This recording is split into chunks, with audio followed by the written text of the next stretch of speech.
Domination de la finance juive. La domination financière. De la finance juive. Comment BFM TV manipule l'opinion publique sur les déclarations de Dominique de Villepin. L'ancien Premier ministre de la République est sous le feu des critiques après avoir dénoncé à de nombreuses reprises les massacres de l'occupation israélienne à Gaza.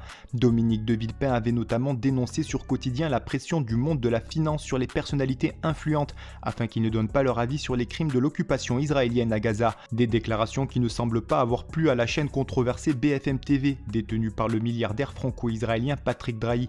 En effet, le journaliste BFM TV Ronald Guintrange a sans aucune pression manipulé les déclarations de Dominique de Villepin en affirmant que l'ancien Premier ministre avait dénoncé le monde de la finance juive, alors que ce dernier n'a jamais fait de parallèle entre les juifs et l'argent. Break News vous propose un petit montage afin que vous puissiez comprendre comment BFM TV manipule l'opinion publique afin de diaboliser l'ancien Premier ministre Dominique de Villepin et ainsi étouffer sa critique envers l'occupation israélienne.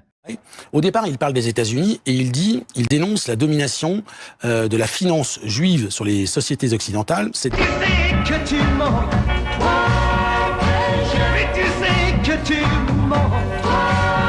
L'idée de relever un challenge, c'est le répète après moi. La domination financière sur les médias. Domination de la finance juive. La domination financière. De la finance juive.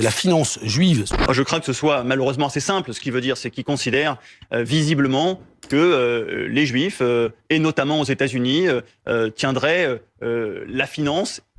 Tous les chemins mènent à Rome, mais tous les chemins de la critique ne mènent pas à l'antisémitisme. Que je sache, un ancien président de la République a fait campagne en dénonçant le pouvoir de la finance. Il n'était pas antisémite. C'est une rhétorique antisémite classique. Faire des Juifs le parti de l'argent, parce que c'est ça que cela dit. Vous dites la règle financière qui s'est imposée, elle pèse lourd, malheureusement, nous voyons en France. La règle financière qui fait que quand on pense quelque chose, on est obligé de changer d'avis. Sur Israël. Mais Bella Hadid, qu'est-ce qui s'est passé, Monsieur Rochebin? Il faut regarder les choses de près.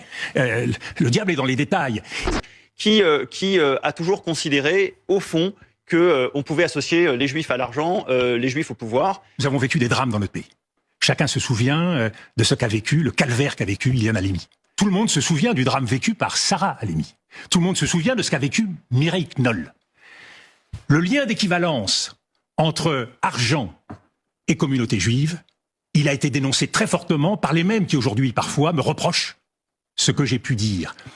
Vouloir établir un lien entre domination financière et antisémitisme, c'est renier ce qu'ils ont dit à l'époque. Il faut être cohérent. Et vous savez, à force de vouloir limiter la capacité qu'on a à s'exprimer, à force de ne plus pouvoir rien dire sur les plateaux, sous prétexte que ça pourrait signifier ou gêner, à force de traquer toutes les formes de pensée qui peuvent évidemment porter ombrage à une stratégie ou à une politique, eh bien on devient ce qu'on est en train de devenir, c'est-à-dire un très petit pays.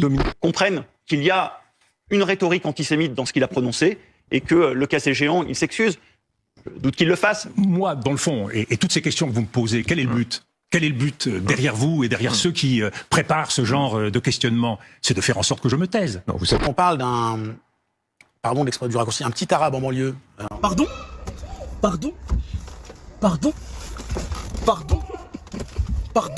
petit arabe en banlieue, en disant qu'il a des propos antisémites, c'est facile. Et là, on parle d'un ancien Premier ministre de la France, et on a du mal à comprendre ce qu'il veut vraiment dire. Petit arabe en banlieue.